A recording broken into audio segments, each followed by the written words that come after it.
Qu'aujourd'hui, il y a plus d'esclavage dans le monde que jamais auparavant. Donc vous devez vous poser la question, eh bien si c'est un empire, alors qui est l'empereur? Manifestement, nos présidents des États-Unis ne sont pas des empereurs. Un empereur est quelqu'un qui n'est pas élu, ne remplit pas de mandat et ne rend de compte à personne essentiellement. Donc, vous ne pouvez pas étiqueter nos présidents de cette façon.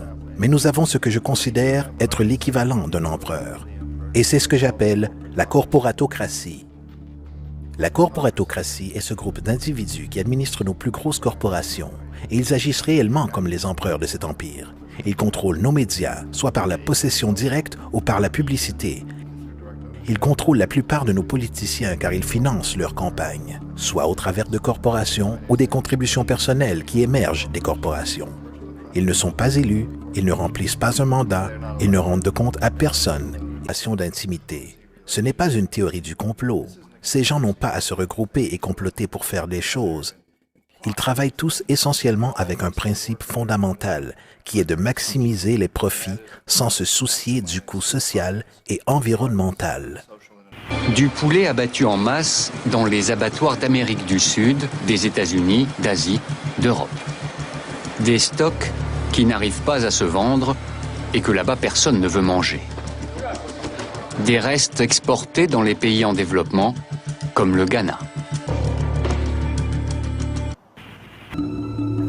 Nous, assassins économiques, sommes les réels responsables dans la création du premier véritable empire global. Et nous travaillons de nombreuses façons différentes. Mais peut-être que la façon la plus commune est que nous identifions un pays détenant des ressources, comme le pétrole. Alors nous arrangeons un énorme prêt pour ce pays auprès de la Banque mondiale ou l'une de ses organisations sœurs. Mais l'argent ne va jamais réellement au pays. À la place, il est utilisé par nos grosses corporations pour construire des projets d'infrastructure dans ce pays. Centrales énergétiques, parcs industriels, ports, des choses qui profitent à quelques personnes riches de ce pays en plus de nos grosses corporations.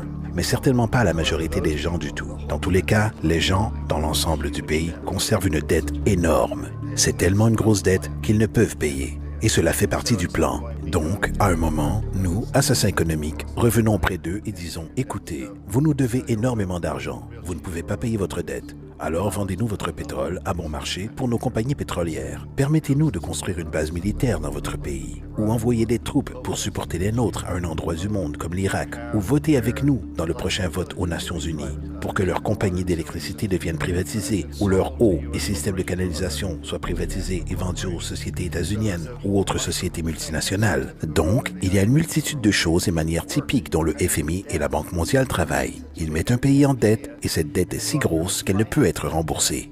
Après quoi, elle offre de financer à nouveau cette dette et se faire payer plus d'intérêts. Et vous demandez ce quiproquo, que vous appelez conditionnalité, terme du FMI désignant certaines exigences ou bonne administration, ce qui signifie qu'ils doivent vendre leurs ressources, incluant plusieurs de leurs services sociaux, leurs sociétés de maintenance, leur système scolaire, parfois leur système pénal, leur système d'assurance à des sociétés étrangères. Ensuite, il y a la libération des échanges, ou l'ouverture de l'économie en retirant toutes les restrictions sur les échanges extérieurs, ce qui permet un certain nombre de réalisations économiques abusives, telles que l'importation massive de produits par les sociétés transnationales, disloquant la production indigène et ruinant l'économie locale. Un exemple est la Jamaïque, qui, après avoir accepté des prêts et des conditionnalités de la Banque mondiale, a perdu son plus grand marché de récolte en raison d'une compétition avec les importations de l'Ouest. Aujourd'hui, d'innombrables agriculteurs sont sans travail car ils sont incapables de rivaliser contre les grosses sociétés. Une autre variation est la création de nombreux apparemment inaperçus, non régulés, inhumaines fabriques de vêtements qui profitent d'une privation économique imposée. De plus, en raison d'une production non régulée, la destruction environnementale est perpétuelle, étant donné que les ressources d'un pays sont souvent exploitées dans l'indifférence des corporations. L'Irak, effectivement, est l'exemple parfait de la façon dont le système entier fonctionne.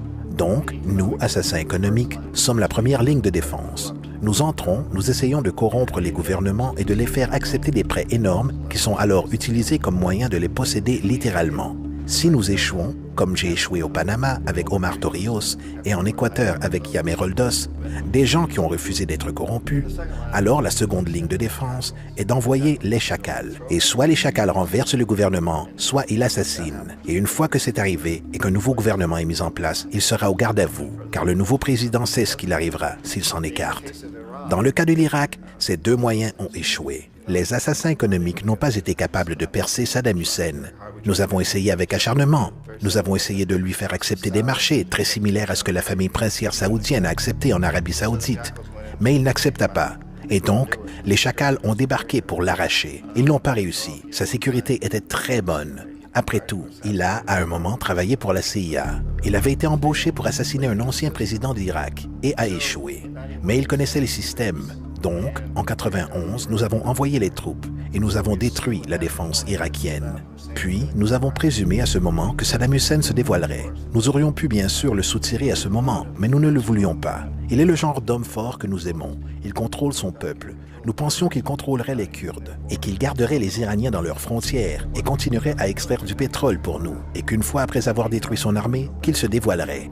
Donc, les assassins économiques y retournèrent dans les années 90, sans succès.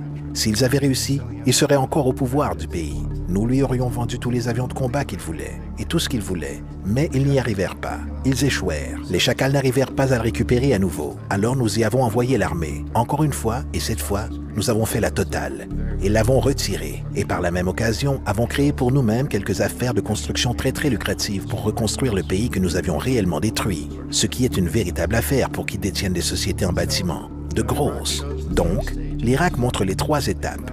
Les assassins économiques y ont échoué, les chacals y ont échoué, et donc, mesure finale, l'armée s'y est rendue. Cette opération de manipulation par la corporatocratie au travers des dettes, corruption et renversement politique est appelée mondialisation. Tout comme la Réserve fédérale garde le public américain dans une position de servitude au travers de dettes, de l'inflation et des intérêts, la Banque mondiale et le FMI exécutent ce rôle à l'échelle mondiale. L'arnaque de base est simple. Mettez un pays en dette, vous divisez le peuple en querelle ou en corrompant le chef de ce pays qui impose des conditionnalités ou une politique d'ajustement structurel, souvent constituée de ceci. La dévaluation monétaire. Et d'où vient cet argent? Vous l'avez deviné. Il est créé de toutes pièces par le système bancaire de réserve fractionnaire. Des 100 meilleures économies mondiales basées sur le produit intérieur brut annuel, 51 sont des corporations et 47 d'entre elles sont basées aux États-Unis. Walmart, General Motors et Exxon sont plus puissantes économiquement que l'Arabie Saoudite, la Pologne, la Norvège, l'Afrique du Sud, la Finlande, l'Indonésie et beaucoup d'autres.